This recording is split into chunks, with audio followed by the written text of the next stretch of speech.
Hi everyone, welcome to the first episode of Guy Stuff. I'm your host Jeremy. A little intro to the channel here. Guy Stuff is basically just going to be stuff that I like to do. Looking at cars, doing stuff around the house, working on my truck, working out in the yard, basically whatever piques my interest. Now if you're looking for professional advice, I am not the man for you. You're going to be learning as I learn. When I make mistakes, I'll show you my mistakes so you can learn with me. Feel free to comment and everything below about anything you see, something I should be doing differently, because I will take any help that I can get. Anyways, if it looks like I'm in a hotel room, that's because, well, I'm in a hotel room. I travel a lot for work, so this is one of the few times in the evening that I get to actually sit down and do some of the stuff that I like to do.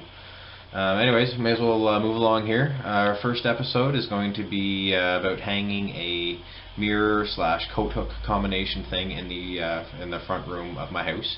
We have lath and plaster in our house. It was built around 1955. And my wife and I learned the hard way that you can't just go driving screws and nails and stuff into lath and plaster. It'll crumble, it'll fall apart, it'll look like crap. So there's a little bit of prep work involved in that, and also the thing that I'm mounting has a few holes already in it that I didn't put in there, but we picked it up at a thrift store and it was nice and cheap, so I'm going to put it up anyway. So why don't we just get started and take a look at what we need and go ahead and mount that thing.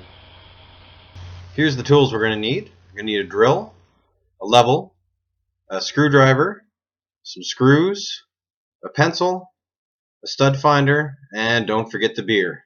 Alright, well let's hang this thing then. Now, as I said before, there are a few issues mounting this mirror coat hanger thing. One is that we're going into lath and plaster, and the second is that there's already holes drilled in this mirror, so I've got to use those existing holes.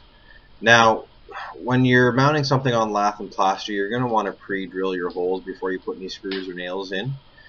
So what I'm doing is, where there's already existing holes in the mirror, I've got the bubble level on top of it, and I'm using a mechanical pencil with the lead extended out quite a ways, so that I can actually mark right through the hole in the mirror itself and mark the 3 holes that are already in it, so that then I can take the mirror down and drill the holes out.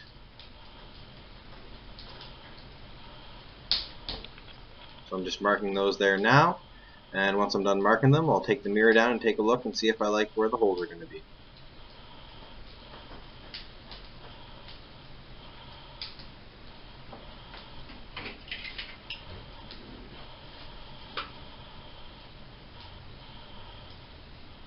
Now, after looking at it, I realized that I don't like where the holes are, because my wife and I had tried to mount this before we did our research and found out how to mount stuff on lath and plaster. So there's some chunks missing out of the wall, and the holes that I had marked were a little bit too close to that, and I wanted some more meat for the screws to bite into.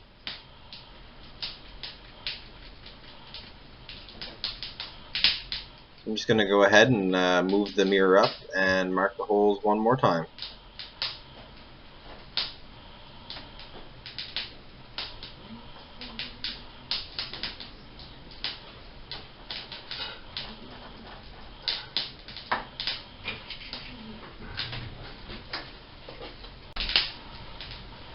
This is a Stanley stud finder that I picked up at the local hardware store for about 10 bucks.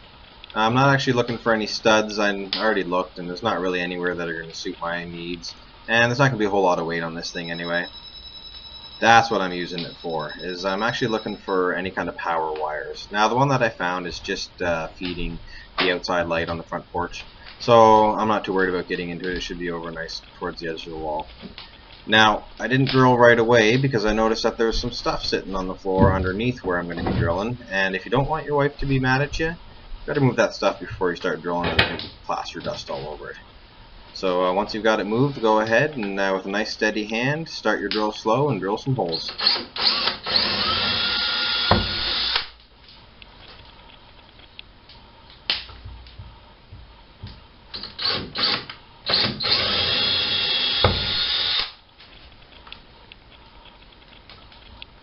Now, if you're wondering what size drill bit to use, the best thing to do is just grab one of the screws you're going to be using and hold the drill bit in front of it so you can see the threads around it, but basically the drill bit is taking up the meat of the screw.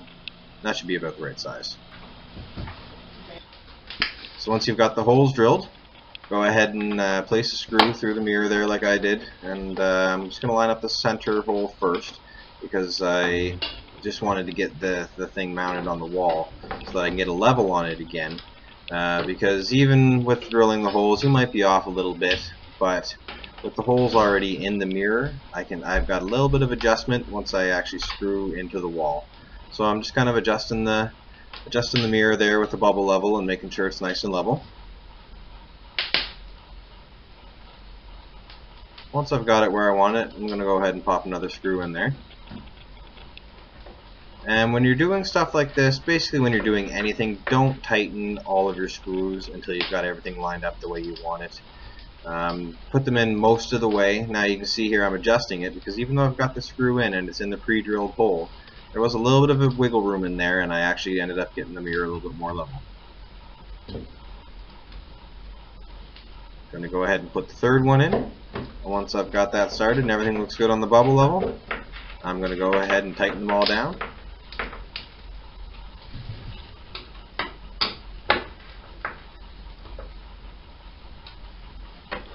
And once they're all tightened down, the mirror is mounted and your wife is happy. Good job.